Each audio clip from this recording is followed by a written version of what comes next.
CAF 24 تنقل لكم الحدث بالصوت والصورة.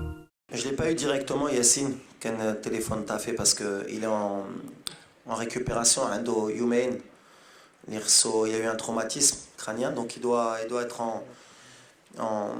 à l'hôpital où ils doivent surveiller son état.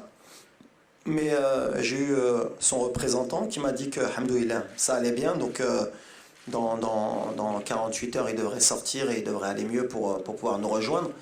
Ensuite, l'idée d'Yali, c'est pas de faire beaucoup d'essais. On a une équipe, l'Iradia Mzienne.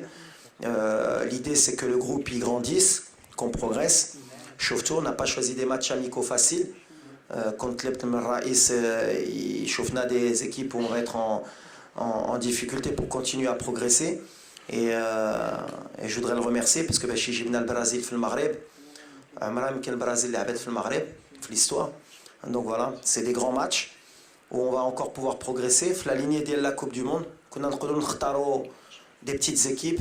بحال قبل نربحوا ب4-3 الجمهور يفرح والمدرب يخرج من بعد يقول احنا مازال رابحين عندنا فرقه. Non, on se met dans la difficulté parce qu'on sait qu'on a des challenges qui nous attendent, mais pour faire des essais, non, si Bono il est apte, c'est le numéro 1, le numéro 2 c'est Mounir, et ensuite vous avez vu Jibna Reda ou Ben Abid باش نشوفوا حتى مع Ben Abid l'avenir ou voilà, احنا غاديين. Mais on est content des gardiens, pourquoi changer. Ilyes, c'est pas un choix technique.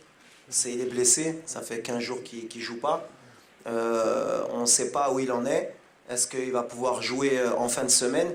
On ne pouvait pas prendre le risque d'attendre et de le mettre dans la liste pour après le retirer et rappeler quelqu'un. Je préférais avoir des certitudes dès le départ. Ilyes, il fait partie de mon groupe. C'est quelqu'un qui nous a beaucoup apporté au mondial de par son attitude et de par ses qualités pour le futur. Donc voilà, il est blessé comme Amellah. Donc voilà, ça c'est des choix. Massina aussi, il pouvait faire partie de la liste, il était dans la présélection, il s'est blessé. Donc par rapport aux blessures, justement, c'est là qu'on a intégré certains jeunes au milieu de terrain pour qu'ils puissent sentir l'odeur du groupe. Mais Ilyes, ce n'est pas un choix technique. Après, pour le choix des latéraux, on a l'avantage de savoir que Mazraoui peut jouer à gauche. On a Achraf aussi qui peut jouer à gauche. On a Atiatla qui a prouvé au mondial qu'il était capable de jouer à un haut niveau avec nous, mais on prépare l'avenir. Le cas Amraoui, il a 18 ans, il vient de débuter en Ligue 1 à Nice, il a joué peut-être 3 matchs consécutifs titulaires, et il a joué en Coupe d'Europe, il a marqué un but.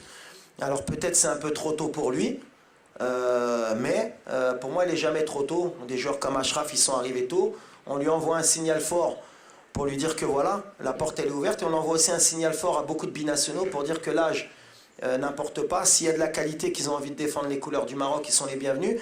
Et un joueur comme Amraoui, il était avec les U20, il était avec les U23, il suit la progression de la politique de l'ADTN. Donc voilà, c'est un signal fort. Et quand tu joues à Nice en Ligue 1 à 18 ans, c'est que tu as des qualités. Donc voilà, il va venir, il va intégrer le groupe, il va prendre l'odeur, il va s'entraîner avec des joueurs comme Mazraoui, comme Hakimi. On va l'aider à progresser en équipe nationale. C'est pour ça que la blessure de Massina, elle a ouvert la porte aux gamins.